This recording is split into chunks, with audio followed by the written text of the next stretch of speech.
Hey guys, welcome to another Was It Woke video. So today I'm going to be covering the latest Doctor Who special, the second episode titled Blue Yonder. This is the second of 3 Doctor Who specials celebrating the 60th anniversary of Doctor Who. The previous Doctor Who special got a very woke ranking on my last video covering its wokeness, and so I was curious with this one going in to see if they would keep that theme going. Did it get that same amount of wokeness? Let's find out. Starting off, we have racial diversity. So this episode is very intimate in the sense that it's really just about the Doctor and Donna, and there's not really any other characters in it. But at the very beginning of this episode, there is a cameo by Isaac Newton, and the actor playing Isaac Newton is dark-skinned.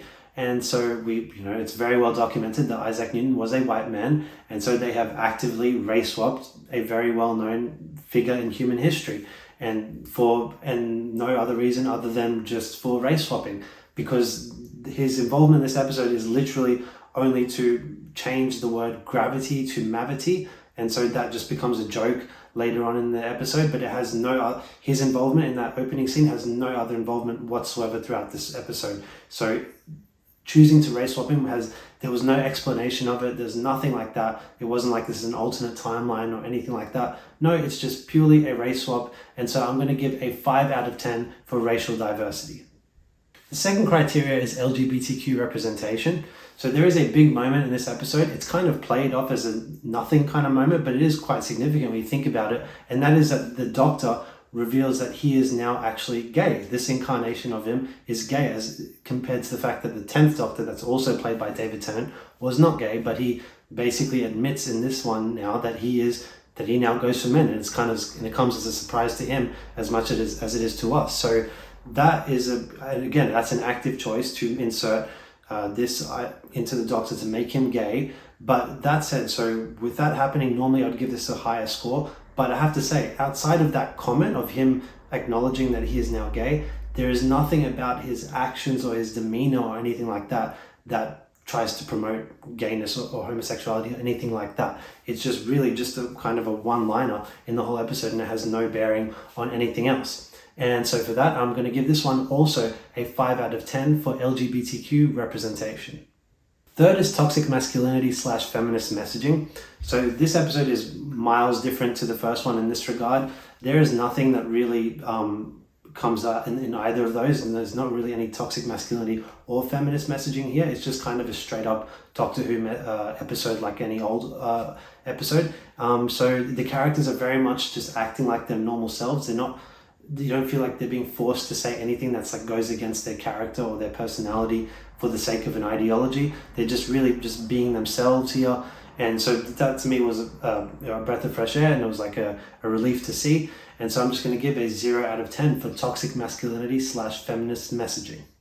Fourth criteria is traditions bad, progressivism good. So Doctor Who has always been known for being progressive, at least compared to the social norms at the time. They've always kind of been a little bit ahead in that regard.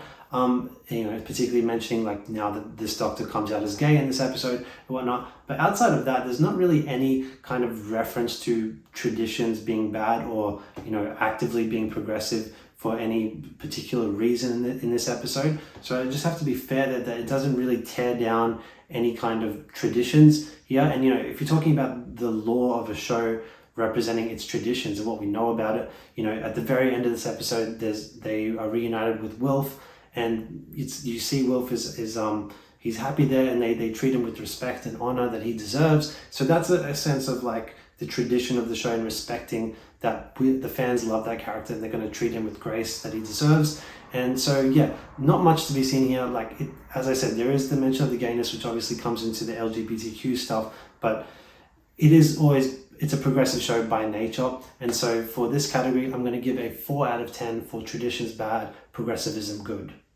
The fifth and final criteria is anti-capitalism / pro-socialism. So this one's nice and easy. There is no mention of either in this episode. So that's just going to be a straight up 0. So nothing to be had there. So a 0 out of 10 for anti-capitalism / pro-socialism.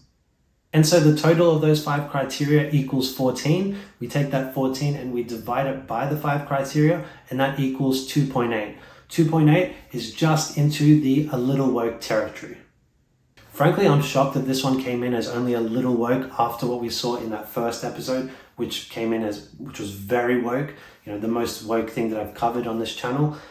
This one was really a breath of fresh air to see that they steered clear of most of that stuff for the most part, and they actually just kind of got back to doing Doctor Who type things. And to me, this episode felt more like a Doctor Who episode from a narrative standpoint, and also from the fact that they didn't force in all these ideologies. And so that was good to see. Still the wokeness there, but it is significantly less compared to the first special. So there you have it, the Doctor Who 60th anniversary special, the episode 2, comes in at a little woke. Hope you enjoyed this video, guys, and got something out of it. I'd love to hear your thoughts in the comment section below. If you thought it was woke or not, I want to hear them all. If you enjoyed this video, please give it a like and subscribe to my channel, and we'll talk to you next time. Bye.